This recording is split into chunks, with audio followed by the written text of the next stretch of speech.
दोस्तों आज की इस शॉर्ट वीडियो में होप प्रोटोकॉल की जो एलिजिबिलिटी क्राइटेरिया है उसके ऊपर हम बात करेंगे और साथ ही साथ ये जो साइबर अटैकर्स हैं आपको कैसे पता चलेगा कि कौन से वॉलेट जो है साइबर अटैकर्स हैं जिनको इन्होंने बाहर किया है। मतलब कि ऐसे वॉलेट जो कि एयर ड्रॉप के लिए एलिजिबल थे लेकिन उनके मल्टीपल वॉलेट होने की वजह से उनको बाहर कर दिया गया है, तो उसको आप चेक कैसे करेंगे ये चीज़ हम डिस्कस करने वाले हैं। सबसे पहले तो हम बात कर लेते हैं कि होप प्रोटोकॉल का जो टोकन है इसका 8% जो है एयर ड्रॉप होकर मार्केट में आएगा। मतलब कि 80 मिलियन टोकन्स जो है मार्केट में आएंगे एयर ड्रॉप होकर। एयर ड्रॉप की जो क्राइटेरिया है वो यहाँ पर आप देख सकते हैं, एलोकेशन भी आप दे सकते हैं कि 2% जो है लिक्विडिटी प्रोवाइडर्स को दिया गया है, 2% जो है बॉन्डर्स को दिया गया है। बाकी जिन्होंने यूज़ किया है 2 ट्रांजेक्शन्स की हैं, $1000 का वॉल्यूम जनरेट किया है, 3.35% उनको दिया गया है। इसके अलावा इनके जो पार्टिसिपेंट्स थे डिस्कॉर्ड के ऊपर, ट्विटर के ऊपर, वो तो बहुत ही कम है। 79 ट्विटर के अकाउंट्स हैं जो कि बहुत पुराने होंगे, तो ये हमारे काम की चीज़ नहीं है। टोकन्स की कैलकुलेशन इन्होंने कैसे की है कि भाई किसको कितने टोकन्स मिलने हैं, तो बहुत ही सिंपल है। इनकी जो एलिजिबिलिटी क्राइटेरिया है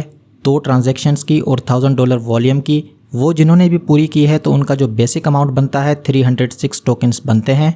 ये जो है बेसिक अमाउंट है, ठीक है। उसके बाद इन्होंने क्या किया है कि इसको मल्टीप्लाई किया है कि आपने कितनी जल्दी इसको अडॉप्ट किया था। जितना देर से आपने अडॉप्ट किया था तो उसकी जो वैल्यू बनती है 1 बनती है, जितना जल्दी आपने अडॉप्ट किया था तो उसकी वैल्यू बनती है 2।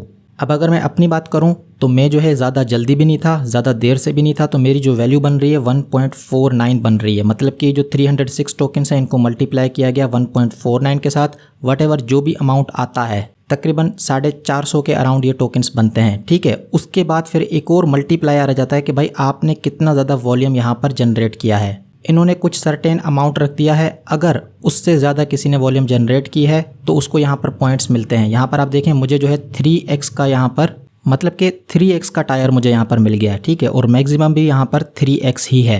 तो मेरे जो 450 के अराउंड टोकन्स बन रहे थे पहले, जिनको मैंने मल्टीप्लाई किया था, फिर बाद में उनको 3x के साथ इन्होंने मल्टीप्लाई किया तो तकरीबन 1375 टोकन्स बने। और ये जो 5 टोकन्स हैं ये जो है लिक्विडिटी की वजह से मिले हैं, तो 1381। ये जो है बेसिकली कैलकुलेशन थी। काफ़ी लोगों को ये समझ नहीं आ रहा था कि ये कैलकुलेशन इन्होंने किस तरीके से की है, तो मैंने सोचा कि ये भी आपके साथ में शेयर कर लूँ। अब यहाँ पर किसी का जो है 3x है, किसी का 2x है। अगर किसी का 2x है तो पहले के जो टोकन्स बन रहे हैं ना 450 टोकन्स, तो उनको उन्होंने 2x के साथ मल्टीप्लाई किया है तो तकरीबन 900 टोकन, 1000 टोकन इस तरीके से मिले हैं।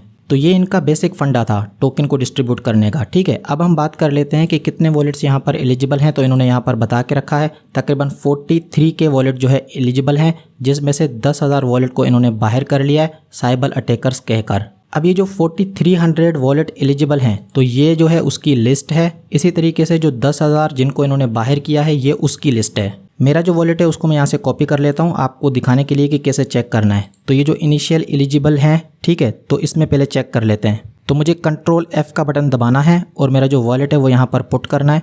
तो यहाँ पर ये मुझे बता देगा कि भाई आपका वॉलेट जो है एलिजिबल है, ठीक है। अब हमें ये देखना है कि ये जो है अटैकर्स में आता है कि नहीं, मतलब कि जिनको इन्होंने बाहर किया क्या ये उस लिस्ट में आता है कि नहीं। तो यहाँ पर ये दूसरी लिस्ट है, तो यहाँ पर भी वही काम करना है। कंट्रोल F जो है मैं दबा देता हूँ, मेरा वॉलेट मैं यहाँ पर पेस्ट कर देता हूँ। तो यहाँ पर आप देखें मेरा वॉलेट यहाँ पर नहीं है, मतलब कि ये साइबर अटैकर नहीं है। सिंपल वर्ड्स में इस वॉलेट को टोकन्स मिलने हैं। तो आपको भी इसी तरीके से चेक करना है। काफ़ी सारे दोस्त कंफ्यूज थे कि सर हमें एलिजिबिलिटी दिखा तो रहा है लेकिन अब हमें क्या करना है, वो पता नहीं क्या क्या चक्कर चल रहा है 25% का। ये लोग कह रहे हैं कि आप खुद ही आके हमें बताओ कि आप जो है अटैकर हो, ये वो। तो आप कंफ्यूज मत हो, ठीक है। अगर आपका इस लिस्ट में नहीं है तो मतलब कि आप एलिजिबल हैं। दोनों लिस्टों को आपको अलग करके देखना है। पहला लिस्ट यहाँ पर सभी वॉलेट इंक्लूड हैं, जो साइबर अटैकर्स हैं वो भी आपको यहाँ पर मिल जाएंगे।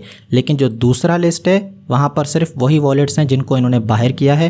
तो ये जो दूसरा लिस्ट है इसमें आपका वॉलेट नहीं होना चाहिए और ये जो पहला लिस्ट है इसमें आपका वॉलेट होना चाहिए, ठीक है दोस्तों। तो ये शॉर्ट वीडियो थी, आने वाले टाइम में मैं इसकी प्राइस प्रेडिक्शन भी करूँगा।